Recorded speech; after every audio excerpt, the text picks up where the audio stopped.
Great to be here. Really appreciate the warm welcome. It's amazing what a great turnout. What we're going to talk about today is not just about the rivers of misery. We're going to talk about how we can become modern-day abolitionists. Our roles in this fight against slavery.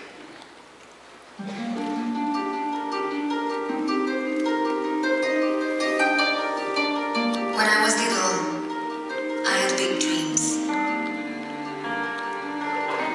I would stare at the clouds and wonder what I would become. My imagination ran wild.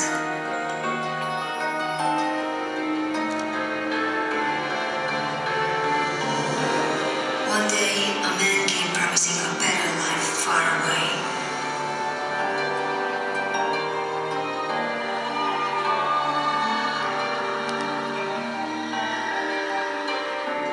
Now that I'm big, my only dreams are of when I was little, when I was free.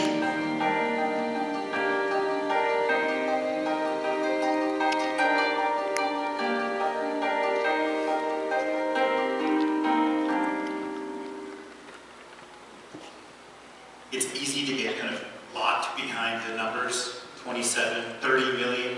Those are conservative estimates of people who are enslaved today.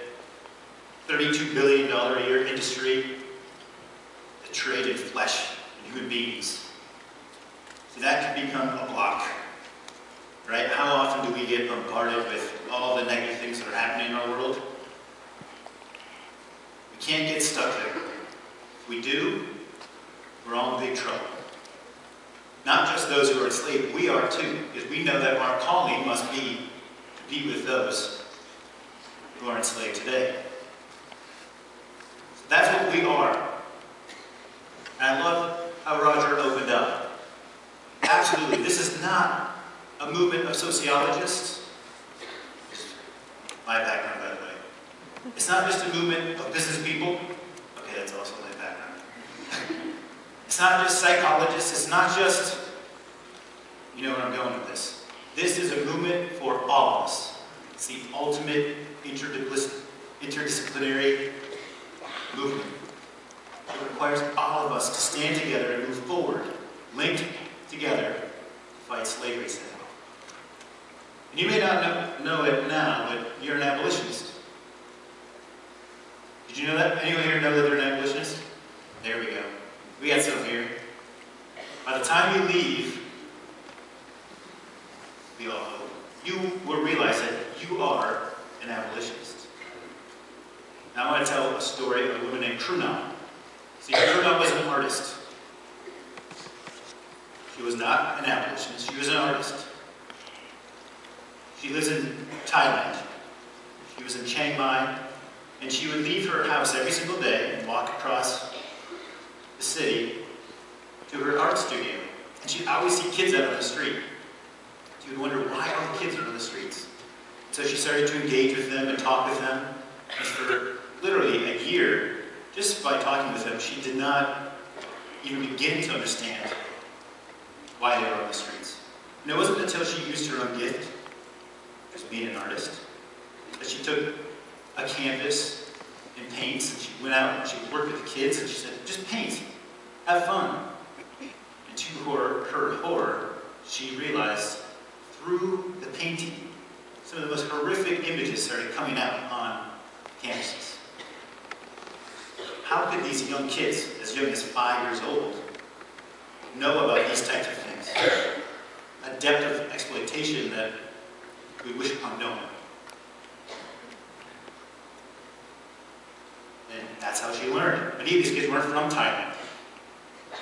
They were from Burma, Myanmar, southern China, Vietnam, Laos. And they had been brought into Thailand and forced to work had sex forced upon them in the karaoke bars of Chiang Mai. And she was filled with righteous anger. And she did what you should never do. She ran in and she snagged 3 boys out of the karaoke bar that night. It's not a very sophisticated intervention style. Don't do that. For one, it's illegal here in the United States. So when we met Kernan in 2006, she had 26 kids and she didn't know what to do with them. I have no kids, and I don't know what to do with myself. So I can only imagine. Put yourself in her shoes, 26 kids. No place to put them. They were literally sleeping in cemeteries under trees. So some land was gifted to her in the north of Thailand, up in the Golden Triangle region. And we said to her, you know, Kernan, we're growing this thing called Not For Sale. We will commit to you that we will help build a structure for you so the kids can live in the structure. So we raised enough funds to build this first structure. And we called Kernan and we said, fantastic, great news. We have enough funds to build the first structure. And she goes, that's great, guys. But now there's 57 kids.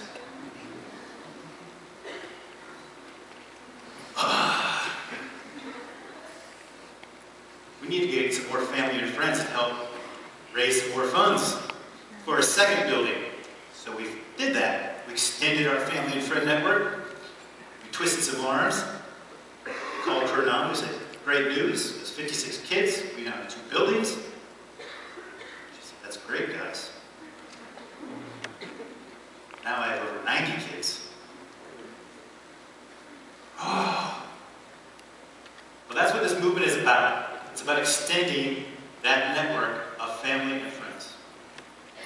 That's what the modern day abolitionist movement has to be. It has to be a network of family and friends who are united together under the banner of freedom. And I think there's no better place to spark that than within the church. We know what it means to live together, to commune together, to break bread together.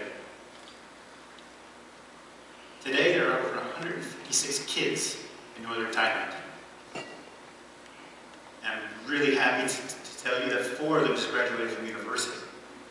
Completely unheard of just 5 years ago. 60 of them are off at some of the top high schools and universities in Thailand, which is just great. The point here is that Kernan had a door open for her. And through a step of faith, she walked through that door. And another door opened. And another door opened. And what you'll find within this movement is that once you hear that calling, take that vocation,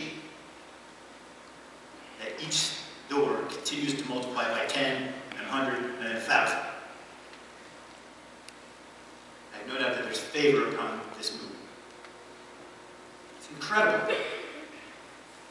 But Kernan was an artist who is now an abolitionist. What are you? Are you an artist turned abolitionist? The thing is, you don't have to be Harriet Tubman. You don't have to be William Wilberforce. You have to be yourself. That's what this movement is about. It's about you finding your place. That's what Kernan found when she took that step of faith. Now, Kernan is at the bottom of the river. She's pulling bodies out. And that is an incredibly important place to be. That's compassion. That's love. But guess what? We have to marry that compassion and love, like Roger said, with our minds. And that's what we have to do. We have to start moving upstream. Because if we stay at the bottom of the stream pulling bodies out, we'll never figure out why upstream there are millions of bodies being thrown into the river. Right? We have to start walking upstream.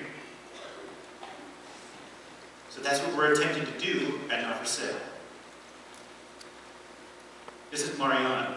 Mariana runs our project in Thailand, in Romania. So what Not For Sale does is we find partners who work locally, and we empower them to do that compassion-based work. Just last year, we helped directly well over 1,000 survivors of trafficking on every continent, except for Antarctica. I know someone was thinking, I was get that. What about Antarctica? It's happening everywhere. I'm going to show you a short video here about a model that we're taking at Not For Sale to move upstream. Not For Sale creates tools that engage business, government, and grassroots in order to incubate and grow social enterprises to benefit enslaved and vulnerable communities. Since the collapse of the Soviet Union in Eastern Europe, the trafficking of women and girls from east to west has been at an all-time high. In Amsterdam's red light district, 70% of the women behind the windows are from Romania, Bulgaria, and Hungary, often living under threat of violence, brought there by means of coercion, and locked under debts from their source country.